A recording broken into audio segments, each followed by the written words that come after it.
इन्नल्लाह व मलाइकतहू युसल्लूना अलन नबी या अय्युहल्लज़ीना आमनू सल्लू अलैहि व सल्लिमू तस्लीमा।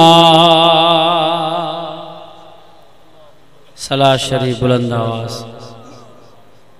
सोने नबी दिलबर नबी इमामुल अंबिया बिनी जहानन जे सरदार जे मथा बुलंद आवाज़ सां सलात शरीफ स्टेज तक तव्हांजो आवाज़ अचण खपे। असांखे पक पए त ही जमात जागे थी पई, निंड में न आहे। जेके जागिन था उन्हनि जो आवाज़ बुलंद आवाज़ सां। अल्लाहुम्मा सल्लि अला मुहम्मदिन व अला आलि मुहम्मद कमा सल्लैता अला इब्राहीम व अला आलि इब्राहीम इन्नका हमीदुम मजीद। अल्लाहुम्मा बारिक अला मुहम्मदिन व अला आलि मुहम्मद कमा बारकता अला इब्राहीम व अला आलि इब्राहीम इन्नका हमीदुम मजीद।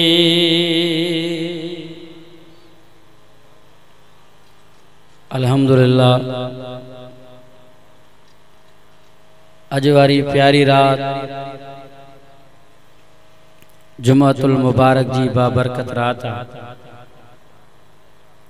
तव्हांजे हिन ॻोठ जे अंदर अल्लाह रब्बुल इज़्ज़त जो क़ुरान काफ़ी किलोमीटरनि तक गूंजी रहियो आहे। क़यामत जे ॾींहुं तक ये वण, ये बूटा, ये पत्थरूं, ये भितर, ये ज़मीन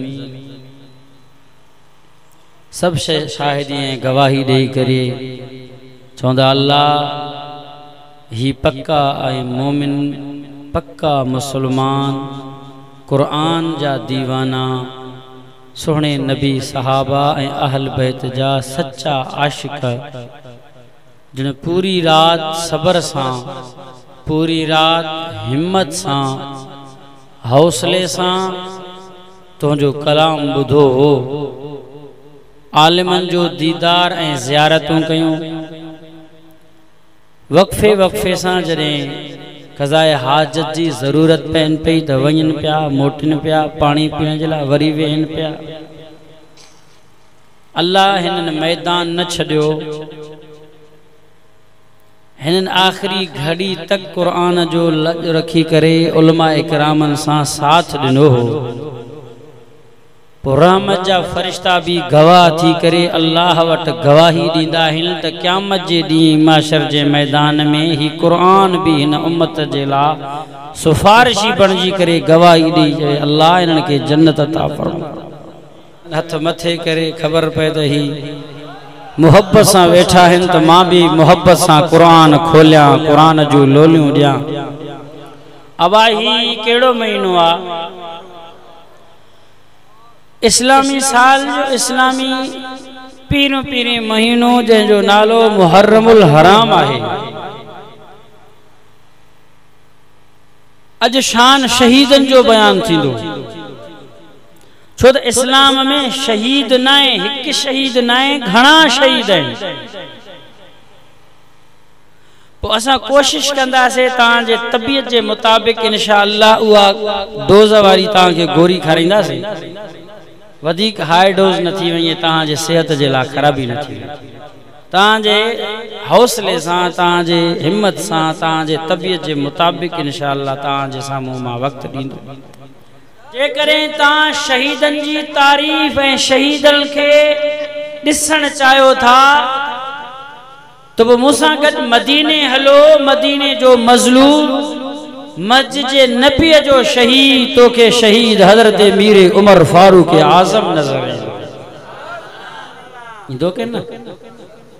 जेकॾहिं तू मूंसां हल, तोखे शहीद इस्लाम, मज़लूम मदीना, कुरान पाक जे दामन में तोखे सैयदना हज़रत उस्मान बिन अफ़ान शहीद नज़र ईंदो।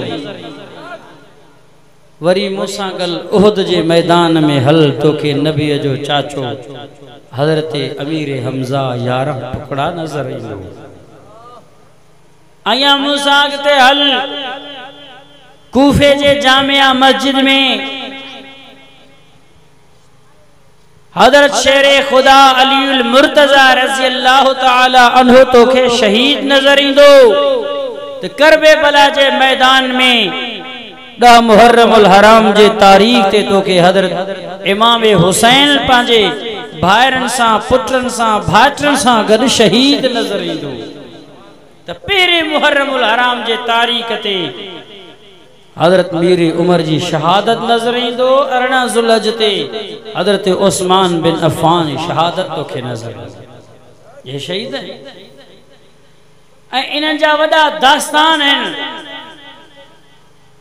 ई शहादत के ता बुधो तो बुद्धि न सिकंदो, को दिल से बयान करे तो को बयान करे न सिकंदो। जे मजलूमाना अंदाज से ये शहीद थिया जे हिम्मत हौसले कुर्बानिन सा जे कुरान मजीद के पांजे सीने सा लाए करे मोहम्मद मुस्तफा जे दीन इस्लाम जी हिफाजत किया उन को मिसाल दुनिया में है। हर एक शहीद जे शहादत में को न को सबक गालायो चाहे। ये कहानी ना है, ये किस्सो ना है, ये ड्रामो को फिल्म ना है। ये कुरान जे शहादत जी गवाही दे, नबी जे शहादत जी गवाही दे, इनमें को न को सबक। केड़ो सबक? करबे बला जे मैदान में इहो सबक मिलो जो सैयदन सजदो न छड़ियो चो बीबिन पर्दो न छड़ियो। सुभान अल्लाह। सुभाने चले जागो था जेके जागिल था बैयत मथे करे जो सुभान अल्लाह। सैयदन सजदो न छड़ियो बीबिन पर्दो न छड़ियो। गाल ही है बस खत्म।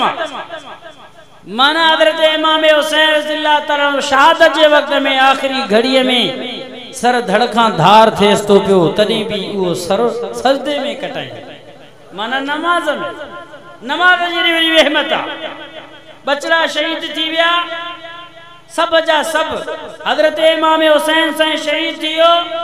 पूछो तारीख जा किताब दिसो खोलो करबे बला जे मैदान में खीमन मां बेपर्दा थी करे खुदा जो कसम बीबी ज़ैनब बीबी सकीना कोन लिखता हुआ उते जो उते पर्दे में वेही करे अल्लाह जे जिक्र में मशगूल। उनवट कुरान हो, यजीदन वट तलवार तीरों ए नेजा ए सिरहे छुरियों ए खंजर हुआ। करबला जे मैदान में हजरत मिठड़े इमाम हुसैन वट नाने नबी जो कुरान हो के न हो। सुभान अल्लाह न था चो मां ता जे ज़हन के थोड़ो तैयार कर ऐ वे शहीद थी विया। तो वे असा के सबक दे विया त ता असा जे शहादतन के दिसी करे तहां पो रोइंदो ता चोंदो त वाकई छा करे विया असा छा था क्यों पिया। तंजे करे एकड़े शायर चंद जुमला लिखया त असा के पो याद करे तहां सारी आ चोंदा कबो आ याद मुर्सन के वींदे क्या पो जीरे के जो कदर कोन शहीद इस्लाम शहीद मस्जिद नमाज अल्लामा डॉक्टर खालिद महमूद रहमतुल्लाह अलैह शहीद इस्लाम जन शहीद थी विया पांजा तो रोइन पिया खुदा जो कसम पराया भी रोइन। या गाला न कंदे याद मुर्सन के वेंदे का तंजे करे उनन जी शान में चंद जुमला चवण वारे चया सुभान अल्लाह चो तो मां बुधायो अया वडे आवाज